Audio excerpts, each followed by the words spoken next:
Hello students, this is Shruti Srivastav, Faculty of Computer in Mount Literacy School, Jhansi. Today, we are going to discuss the topic cyberbullying, and this is my second video for this topic. So let's begin. As we have already studied about cyberbullying is when a student or a person use the internet, cell phones or other technological devices to send or post text or images intended to hurt, embarrass, threaten, torment, humiliate or intimidate their victim. Now, who all are the people who are involved in cyberbullying? So there are 4 people which are involved in cyberbullying. Number 1, bully. Number 2, trusted adult. Number 3 is victim. And the last is number 4, that is a bystander. So let's have a look on who is a bully.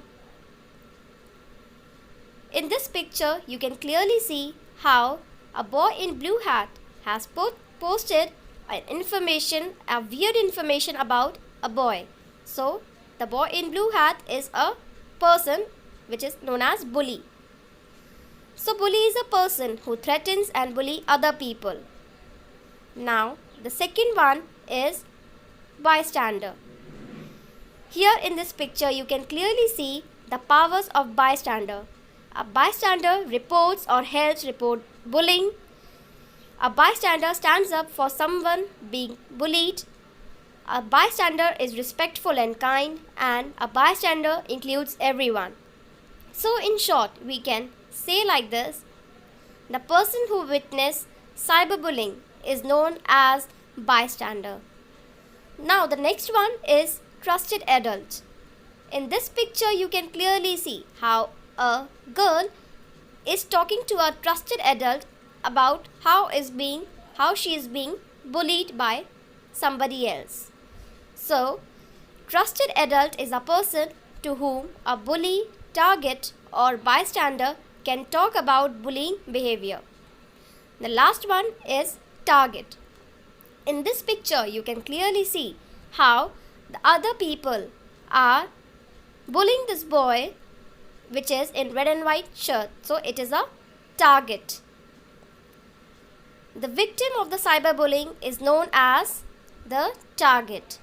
So to understand this more clearly, let's read the story. Raj was surfing Facebook. Suddenly, he receives a friend request from a stranger named Ramesh. He accepts the friend request. 2 days later, he sees something really insulting posted by Ramesh on his Facebook wall. Raj decides to talk to his parents along with his elder brother Som, as he witnessed this incident with his younger brother. So, you need to identify the bully, bystander, trusted adult and target in this story. You have to do this question in your rough notebook. Thank you.